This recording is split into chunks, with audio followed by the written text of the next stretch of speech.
സുഹൃത്തുക്കളെ നമസ്കാരം.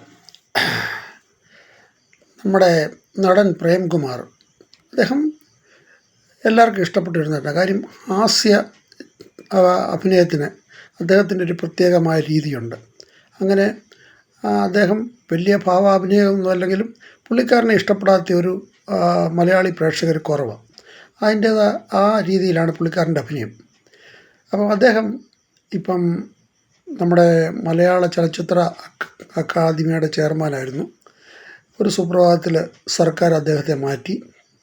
അദ്ദേഹത്തോട് കാര്യം പോലും പറഞ്ഞില്ല എന്ന് പറഞ്ഞ് അദ്ദേഹം പരിഭവമൊക്കെ പറഞ്ഞു. അപ്പോൾ അതൊന്നുമല്ല ഞാൻ ഇപ്പോൾ പറയാൻ വരുന്നത്. അദ്ദേഹത്തെ ഇപ്പം കേൾക്കുന്നത്, ഇപ്പം യൂട്യൂബുകാരും വാർത്തകളിലൊക്കെ കാണുന്നത്, അദ്ദേഹത്തിനെ കോൺഗ്രസ് പാർട്ടിയിലേക്ക് സ്വീകരിക്കുന്നു, അദ്ദേഹത്തിനെ മത്സരിപ്പിക്കാൻ പോകുന്നു എന്നൊക്കെയാണ് ഇപ്പോൾ കേൾക്കുന്നത്. എന്തു തന്നെയായാലും ആരെ പാർട്ടിയിലോട്ട് വന്നാലും ഏത് പാർട്ടിക്കായാലും പ്രഗത്ഭന്മാരായിട്ടുള്ള ആൾക്കാരെ പേര് കേട്ടവരൊക്കെ വരുന്ന ഒരു മുതൽക്കൂട്ടാണ്. തീർച്ചയായിട്ടും അങ്ങനെയുള്ളവരെ കൂട്ടുന്നത് നല്ല കാര്യമാണ്.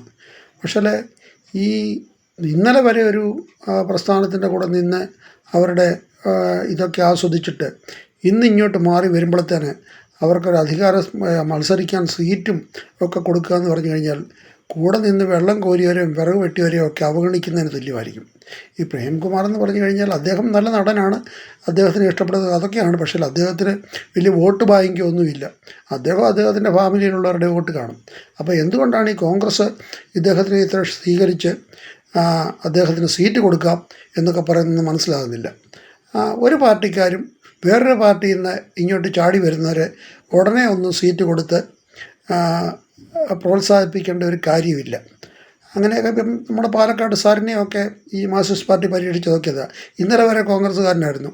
പിണറായി വിജയനെ ചീത്ത പറഞ്ഞുകൊണ്ടിരുന്ന പാർട്ടിയെ ഉടനെ അങ്ങോട്ട് മാറ്റി. ഇപ്പം നാട്ടുകാരതൊക്കെ കാണുന്നുണ്ട്. എന്ന് പറഞ്ഞ പോലെ ഈ പ്രേംകുമാറിനെ കോൺഗ്രസ്സുകാർ എതിരെ വരവേറ്റ് അവരുടെ കൂടെ നിർത്തുന്നതൊക്കെയുള്ള പുള്ളിയെ സീറ്റ് കൊടുക്കുന്നതൊക്കെ എന്തിനാ എന്ന് നമുക്കറിയത്തില്ല. അദ്ദേഹത്തിൻ്റെ ഒരു പ്രവർത്തനമൊക്കെ കണ്ട് കോൺഗ്രസ്സിന് വേണ്ടിയിട്ട് അദ്ദേഹം എന്തോ ചെയ്യുന്നു എന്നൊക്കെ നോക്കിയിട്ട് മെല്ലെ മെല്ലെ അദ്ദേഹത്തിന് ഒരു സീറ്റുമൊക്കെ കൊടുത്താൽ മതി എന്നാണ് എൻ്റെ അഭിപ്രായം. ഇത്രയും പറഞ്ഞുകൊണ്ട് ഉപസംഹരിക്കുന്നു. നന്ദി, നമസ്കാരം, ജയ് ഹിന്ദ്.